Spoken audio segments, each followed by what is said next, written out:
They work in some of the toughest conditions and most remote areas imaginable to uphold the law. He's gonna run, and I'll probably be right behind him. Showcasing one of the toughest jobs in the world against a backdrop of breathtaking beauty and deadly natural forces. This is our taxi. This is our patrol car. That snow machine breaks down, that could be life or death. Driver, turn the vehicle off! Armed with their experience, knowledge, and the tools to get the job done, these are the unsung heroes in America's biggest state. Alaska's wild. Keep your hands out the window, step out slowly. Stand up. Hold the ground now! They call it the last frontier for a reason. You're only, what, a couple miles from Russia? Stop! Put it down! Alaska's my life.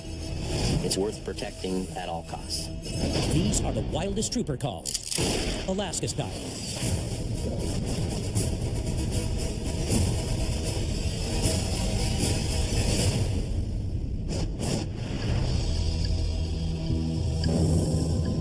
Bethel, Alaska, an outpost among rivers of ice on Alaska's remote west coast. 400 miles from the closest major city, this port town endures winter temperatures of a mind-numbing 50 below zero. This is Wildlife Trooper Mike Cresswell's office. The area that I patrol is tens of thousands of square miles of forests, tundra, rivers, lakes, and east of here, mountains.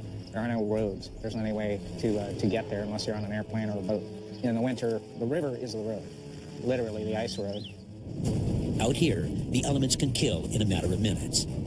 50 degrees below zero means that if your skin is exposed for any length of time, you're going to suffer injury. It's not that uncommon for people to lose limbs or fingers or even their lives.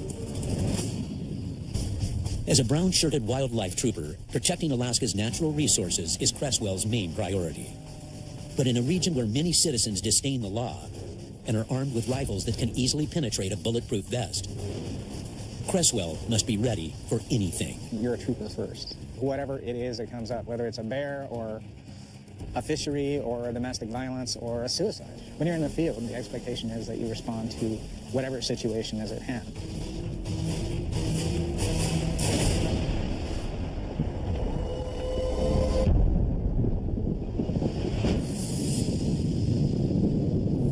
Today, Alaska's western frontier is in the grips of a deadly storm. There's a system blowing in from the west right now, and there's a blizzard watch until about 9:30 tomorrow morning. Temperature right now, I think, is somewhere about 20 degrees. It's pretty unpredictable, though, because tomorrow can be minus 40. But wildlife trooper Mike Cresswell must still heed the call to duty. We're looking to contact some caribou hunters today on the Eat Trail. We need to be out enforcing to make sure that people are complying with the bag limits. If we run into a blizzard, we're obviously going to return to base.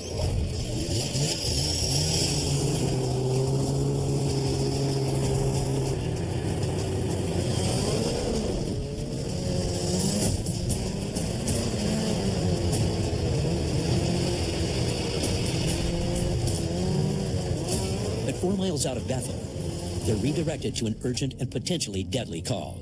Gun assault in Osterville, shotgun. They're over there now, drunk, partying, and one of them's got a shotgun. Call Larson, tell him we'll meet him at public safety, and we'll go there now.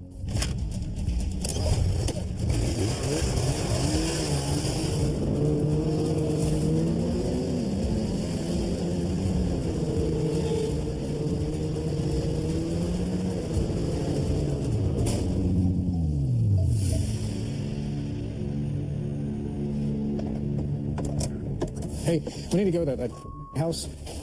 Apparently pointed a shotgun at one of the guys at his house. There are 4 guys there getting drunk, and they called from the residence. Village Public Safety Officer Alex Cheney knows most of the locals here in Oscarville.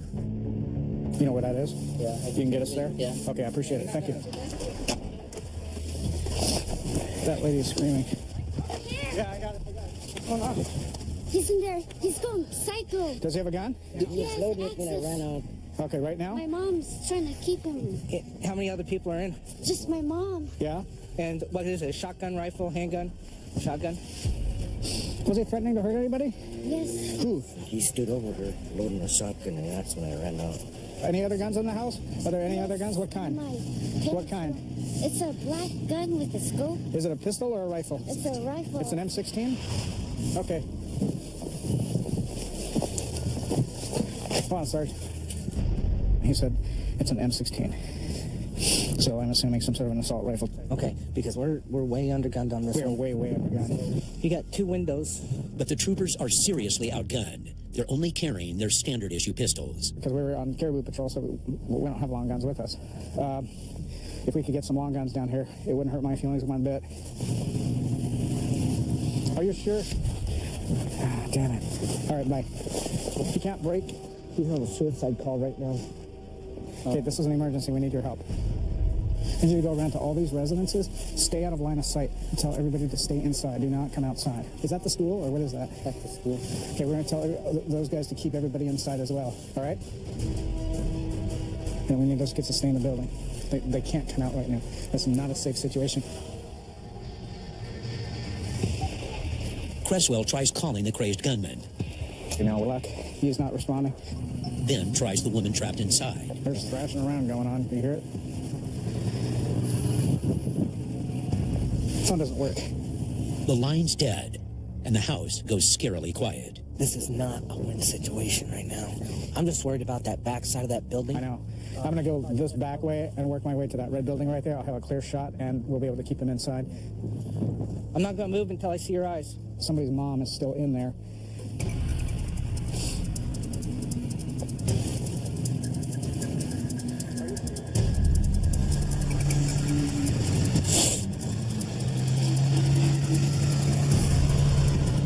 Hey, stop. Go this way. We have a dynamic situation here. Window. Stay back. Is he in there? That's not a safe situation. Whoever's in that building right there, just open that window. And they have a long gun with a scope on it.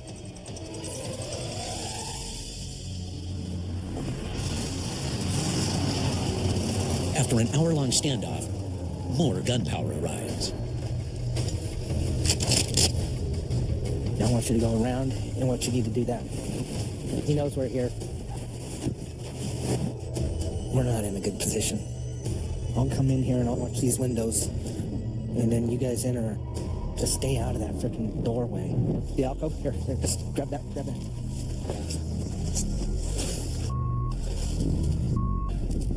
Come on out! Underneath the house, Mike. Underneath the house. Put your hands up.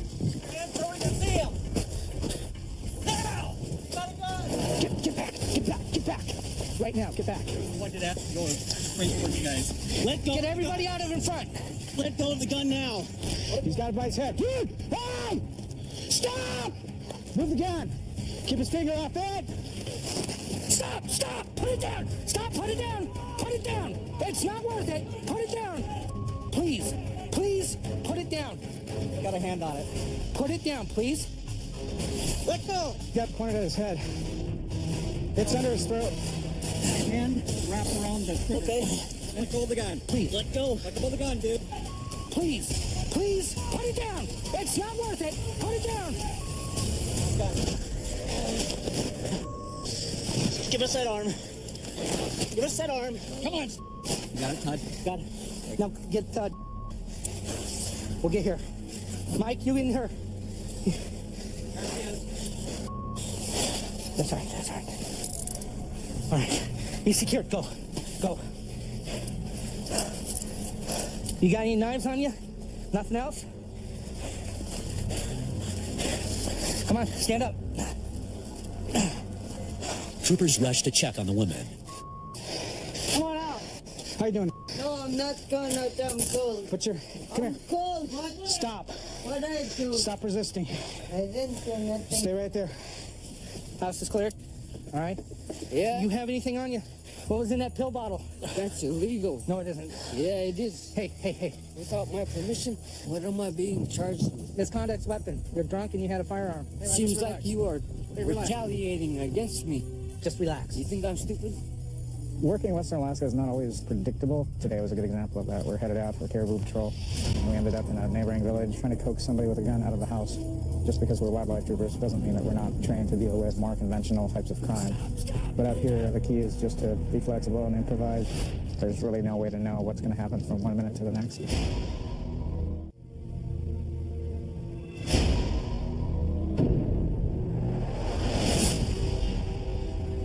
Just south of the busy city of Anchorage, beyond the natural barriers of the Chugach Range and Cook Inlet, lies Alaska's Kenai Peninsula. A scenic maze of sleepy villages and backwoods homes, the Kenai is home to both seasonal vacationers and residents with deep Alaskan roots. But this area still has more than enough action to keep Trooper Howie Peterson busy year-round. The scenery, the mountains are spectacular. You're still kind of out away from everything. It's a smaller community, and you see some odd things. Keep your hands out of your pocket. Did you just pee your pants right now? Yeah. You're diabetic and Indian? Yeah, and Indian. What's that got to do with smoking weed? Can I get a ride, guys? You're going to be in handcuffs on the back of the car if I give you a ride. Why handcuffs? Because I don't trust you because you're a liar. This area is famous for the epic gold rush that began in the late 1880s and lives on today. The gold mining community in Alaska is something new again. This is where you have city slickers that come in and think they'll make money, or the typical old-timer that's lived out in the woods for years. That's your new gold miner. And over 100 years later, that independent Alaskan spirit is still very much alive, making Trooper Peterson's job constantly challenging. Usually it's just me, out and about by myself. And most of the time it's out in the middle of nowhere. You meet guys out here that are characters, and those are the ones I enjoy talking to. The weirder, the better.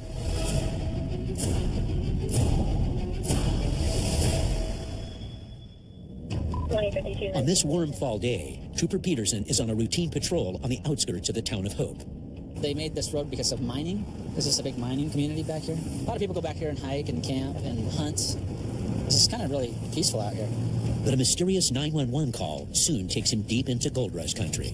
Spring suspicious vehicle about 5 miles down Palmer Creek Road. Sold out in 52 and 23, the area of Palmer Creek Road. We just got a 911 call. It's coming from a cell phone. We don't know anything more than that. These hills are rife with hunting and mining trails, and the distress call could be coming from anywhere. The reception's really bad up there, so it was a call and then it went dead. So who knows what it is. Next 52, I'll be out with that pickup truck. It looks like an old Ford pickup truck, mile 6.2. It's having engine problems or something. Hey, how you doing? Not bad. Looks like you had better days. He finds one of Hope's modern-day gold prospectors, and he's not thrilled to see the law. Is there something wrong? No, we were told that you might be having problems back here, and I come back to check on you. Do you need any help from me at all? Any kind of assistance? No. Okay. What's your name? None. Your name's None? Leave me alone. My God, all I want to do is go home. Well, I don't blame you. If you're going to arrest me, arrest me. Well, why would I arrest you, sir? Well, because I'm probably breaking every law. I gotta ask you a few questions here. Were you driving this vehicle while you're intoxicated? I'm tired of talking to you. Well, I'm here to find out. I'm not done tired of talking. Trooper Howie Peterson's seemingly simple call to a stranded prospector in the Alaskan backcountry quickly takes an unfriendly turn. Let me ask you this, partner. There you go. I'm good at this. How come you're good at that? The man's erratic behavior raises Peterson's suspicion, so he searches the vehicle. Is this what you drink right here? What is this? Is this your flask? Yeah. What are you drinking? Anything in it? And the man doesn't even have a driver's license. So why are you driving around without a license anyway? You tell me. I hadn't had a license in 30 years. What are you going to do? Give me a ticket for no license? Don't you think it's better to have a driver's license than not? Why would I? Why would you? Exactly. That kind of seems to be the reoccurring theme with you. You don't have a driver's license, you don't have insurance, and you're drunk. Sir, I'm not drunk. Peterson administers a field sobriety test to find out. And then just keep your head still and just watch it. Sure. Don't look at me. You're not going to play this game. It's not easy to do this. I know. But you can do it. My 6-year-old daughter can do it. Count backwards. Start at 69 and count to 54 backwards. Can you do that? You can't do that either? Who could? You can't count backwards? Can you? Yeah. Why don't you turn around for me? I'm going to place you under arrest, okay? You're going to throw me in jail, huh? I'm going to place you under arrest for suspicion of driving under the influence. Driving? Turn around or I'll put you turned around myself, okay? No problem. Can I, Where are we going? Well, I'm gonna take you over to Girdwood office. My God, Girdwood. Woo! Mother load here, huh? This what he's been drinking out there? Trooper Peterson secures the evidence, then takes the man for a long ride back to the station. What are you doing? That cane. Why don't you stick that up your... Let's see how it looks. Back at the Girdwood post, Peterson gives the man a breath alcohol test. I'll hold it. No, I'll hold it. Oh. Just seal your lips and blow it till I tell you to stop. That's what It's gotta he be a said. continuous breath. Okay. He blows over the legal limit, so Peterson takes him to Anchorage to sober up in jail. This suspect pleads guilty to misdemeanor DUI and driving without a license and spends 5 days in jail.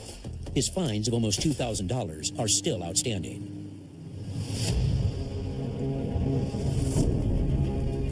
Alaska stretches over 650,000 square miles.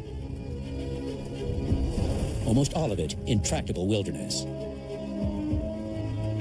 Even the most populated areas are bordered by rugged, isolated nature. Out here, fleeing suspects can easily disappear in the dense underbrush and slip away into the wild. The possibility of escape means some criminals here are willing to take extreme chances. It's never a routine stop. When you pull somebody over, you just don't know what you're going to find or who's going to be behind the wheel. You treat everybody as armed just because it's Alaska. In the Matsu Valley, troopers like Abraham Garcia must stay vigilant at all times.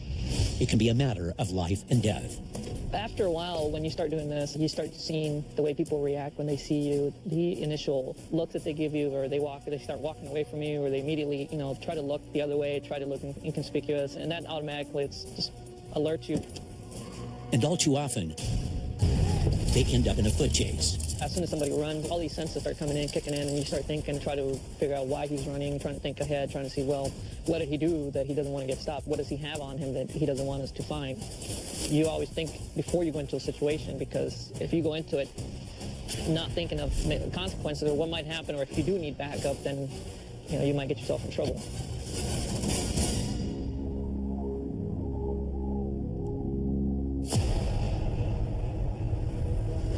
On this evening in the Matsu Valley, Mac 31 will be turning on to Main Cell.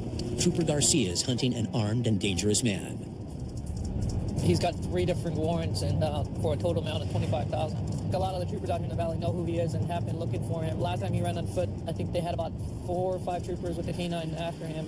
He's going to run, and I'll probably be right behind him. I wasn't able to run after him last time. I was in civilian clothes, but it's a little bit different now. I've got some employees and other people looking up, see if they can find him. He's been spotted several times at a certain store. Looks like he normally comes in about 8 or 9 o'clock at night. Garcia arrives at the convenience store early to check in with his lookout and quickly spots a suspicious vehicle.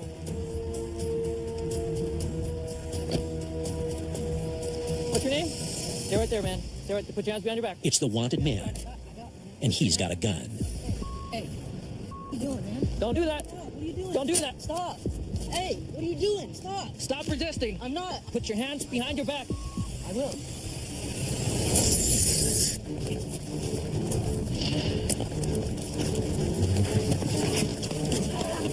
On the ground now!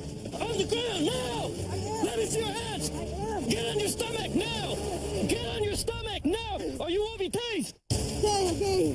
Get on your stomach now! I'm there. Get on your stomach now! Please move. Please stop. Please stop. Where's the gun? It's gone. Where is the gun? Is that what you were reaching for? It burns. It burns. You don't want to do that. Yep, grab it. You don't want to do that. You do not want to do that. Please. Let me get on my stomach. Let me get on my stomach. Put your feet out straight. No, he's not going to do it. He's not going to listen. I will.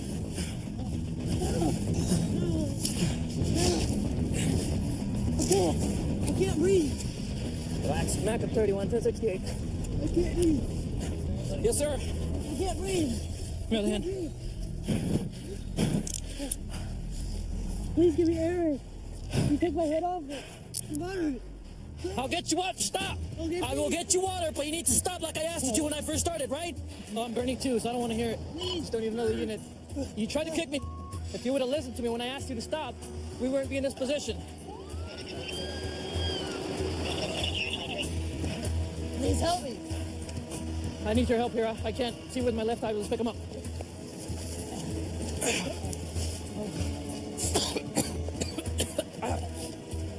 He had a gun somewhere. Oh, there it is. He was reaching for his gun.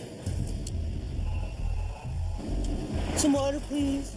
Garcia tries to wash away the pepper spray he was forced to use to disarm the assailant. More. Please.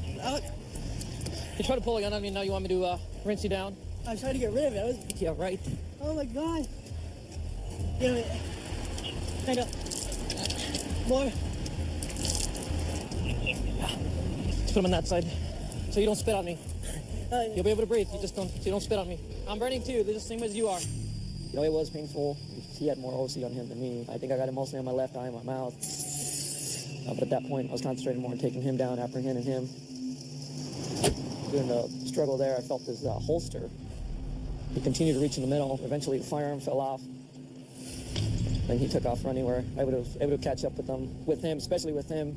In the history we've had, I would definitely have other troopers with me at that point. I stopped, man, but you gotta wait for someone. It wasn't a stop. Contact him. It wasn't a stop. I was coming over to talk to her and let her know to call me because he said he showed up at 8. I just pulled in here and that's when he saw me coming.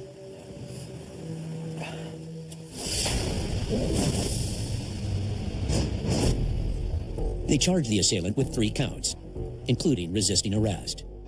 He's currently in jail and awaiting sentencing.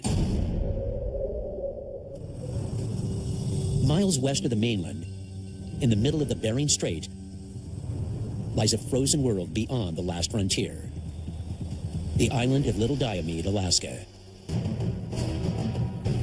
Heavily guarded by unpredictable weather, just getting close to this part of the planet can cost you your life.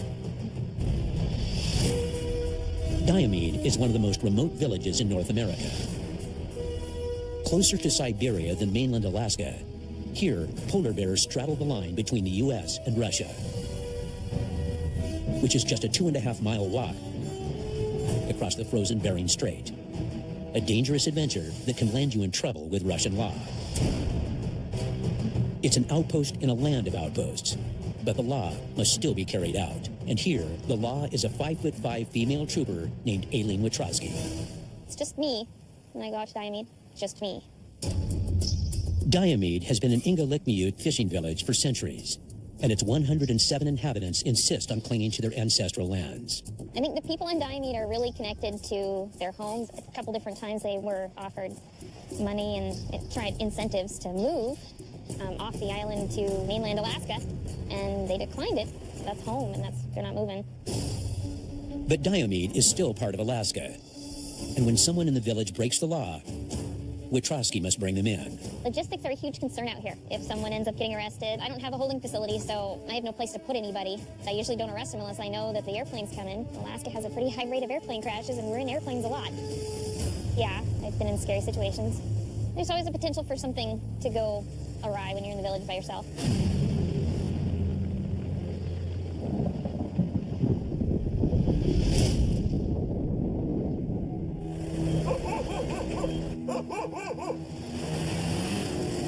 Trooper Witrowski is stationed in Nome, Alaska. Paradise. This is paradise. 100 miles below the Arctic Circle. But she still patrols arguably the most remote village in the entire United States. I'm the trooper oversight for Diomede, and I haven't been there for a while. We could spend one night there, or we could spend 4 nights there. Kind of depends on what Mother Nature has in store for us. Today, Trooper Garrett Frost is accompanying Witrowski to transport an unregistered sex offender back to Nome. But getting there won't be easy. In winter, temperatures can drop to -50, and the frozen Bering Strait serves as Diomede's airstrip. Welcome to Diomede, Little Diomede. Yeah, the ice jungle. Yeah, with the wind, it's probably 50 below right now. Or are you gonna work in law enforcement where you land on the Bering Strait on ice? We're standing on ice on the Bering Strait, and you're only what, a couple miles from Russia? We're gonna go to town.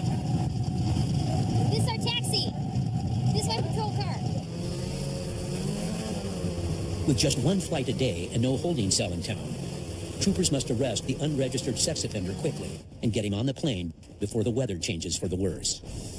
Up here, there aren't many places to run. It's not like they can run away, but they can hide. I mean, it's their home court advantage, so they can hide, and, you know, some people do. But they're confident the man is home.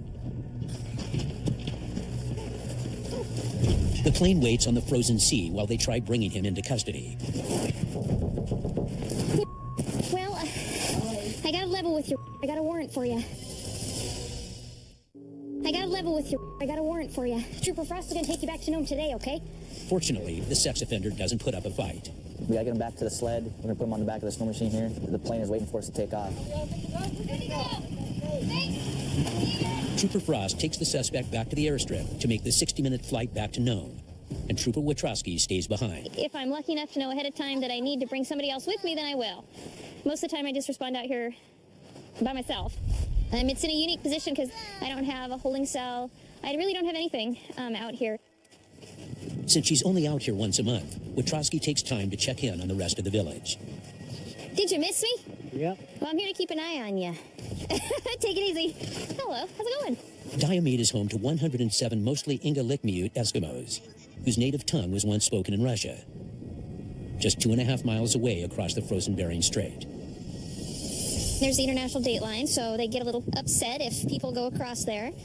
Local legends describe people crossing over and mysteriously disappearing. Historically, people, for some reason, they look at the map, it looks like it's doable, so they try to go across, back and forth. I know that Russia doesn't appreciate that. But on this village visit, Trooper Witrowski isn't only concerned with criminals. She's on the lookout for a dangerous element of a different breed. Polar bears. I heard chased one. Didn't get it, and then chased one too. These hungry half-ton predators venture into town looking for food. That there behind me is about a seven-foot bear, which they just caught recently. It's a female bear. I was about 2 weeks ago when my cousin caught the bear just about 30 feet from here. We do eat the bear meat, but it takes, in order for us to eat the bear meat, we have to cook it for at least 4 hours only. Roughly 20,000 polar bears roam the Arctic, a population on the decline partly due to melting sea ice. Today, only Alaskan natives are permitted to hunt the bears in the U.S. Polar bear attacks are rare, but to keep kids safe, Diomede has adopted a 9 o'clock curfew. And with just 4 hours of daylight in the winter months, resident Henry Solak is on polar bear patrol. I look out for polar bears in the morning because a couple weeks ago I got 3 of them right down here, right by the snow machines. 8:40 in the morning, and the kids were going down to school that morning. Last year I counted about 15 on a drift ice. When they come in close to the village, we had to end up killing them.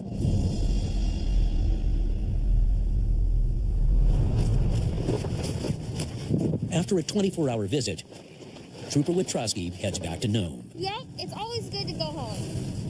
Always good to go home. But, yeah, the plane's here, we're going to go back to Nome. And it's thaw out. Well, I think it's up since yesterday, about 50 below. Deadly cold and vast distances are just some of the challenges troopers face when bringing justice to these lands. But even in the warmer months, the terrain still poses severe hurdles, even for the most experienced members of the force. And in this hunter's paradise, where hunting ranges are larger than a number of U.S. states, big game attracts big-time poachers. And wildlife troopers are the only law enforcement around to regulate both. And that's where Trooper John Simeon comes in. I've never been an office person. I get in trouble for never being in the office. I'm an avid outdoorsman. I love being outdoors. My main patrol area is the Copper River Basin. You're going to see grizzly bears, black bears, moose, everything, every imaginable wildlife, goat, Dall sheep, bald eagles, everything flying. It's an amazing place to work. As a wildlife trooper and a native Alaskan, Simeon takes his duties very seriously. Big game animals, if we don't allow them to breed for the next season, we won't have hunting. We won't have the natural resources that we need to survive. Being an Alaskan native and a native Alaskan as well. It's kind of a clash between my customary and traditional upbringing along with the Western culture, combining the two. It's a little difficult once in a while, but it's just another way to adapt and overcome. On the job, Simeon uses his unique relationship with the land to diffuse even the tensest situations. When we're out checking hunters, you know, it's a sticky situation because a lot of the hunters are working very hard to get their resource. It's tough to go into a hunting camp, and when hunters have been out for 5 or 10 days and they haven't seen a legal animal and tell them they have to comply. And the type of people we're meeting, everybody has a gun. Not only one, they probably have 2 or 3. I mean, it's any wildlife trooper who walks into a hunting camp and doesn't expect to see 4 or 5 guns, he's on the losing end of the battle already.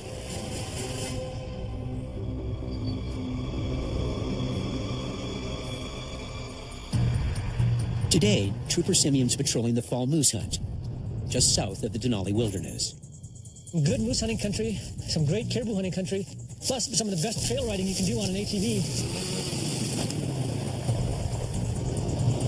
He's covering 500 square miles of rugged tundra, and both the game and the hunters are on the move. Caribou love to move in the cold. It triggers their mating time, so hopefully we'll get a lot of contacts today and we'll see a lot of people out trying to get their animals. We're specifically out just to contact those hunters who have an illegal animal, giving them the option to turn themselves in first, make the right choice. But the Little Nilchitna River stands between him and the hunters. It'll be really exciting going through. You lose a lot of four-wheelers coming through here.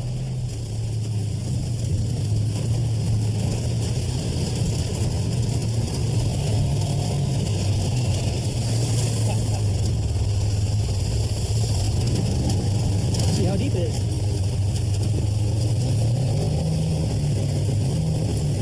Yeah, it's a little deep.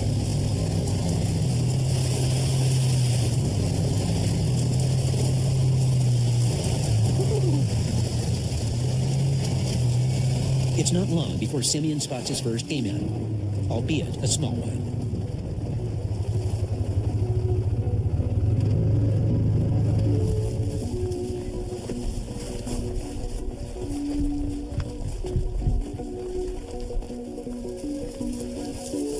In our native custom, if you see a porcupine, you have to kill it, or else it'll go and tell all the other animals you don't need it. All we do now is we touch it and let it know, I could have taken you, but we're letting you go. This porcupine gets off with a warning, and Simeon sets his sights on his next target. We're just dropping down the steep portion of it, what everybody refers to as monument. In the rain and the mud, it's really hard going down it. Really steep, lots of loose rocks.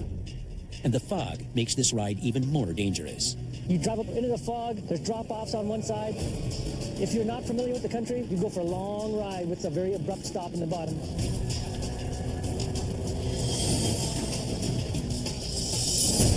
Hold on. 20 miles an hour with the brake on.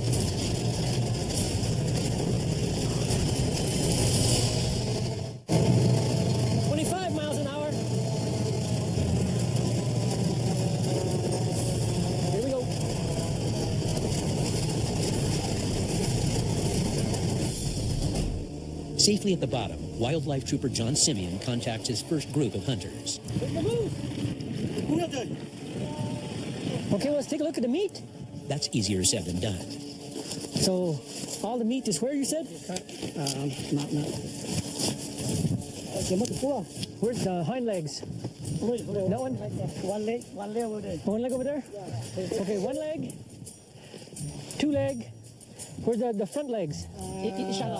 Front leg.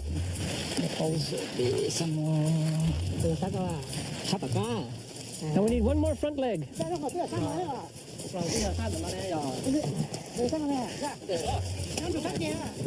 that's back leg. That's back leg? Yeah, back. Right there's another back leg. And we need one more front leg. Right here, right there. Okay? Where's the manhood on it? Where's its... What's it? Where's the sex on it? Where's the...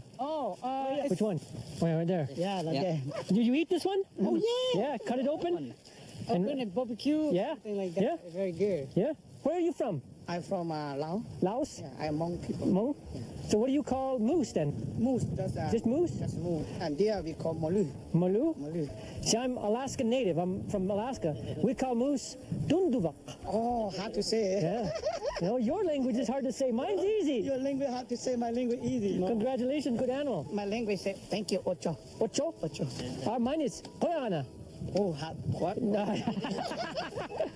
Everything's in order, and Simeon counts this day as a success. Is that saying a bad day in the field is better than a good day at the office? I never have bad days. I'm always in the field.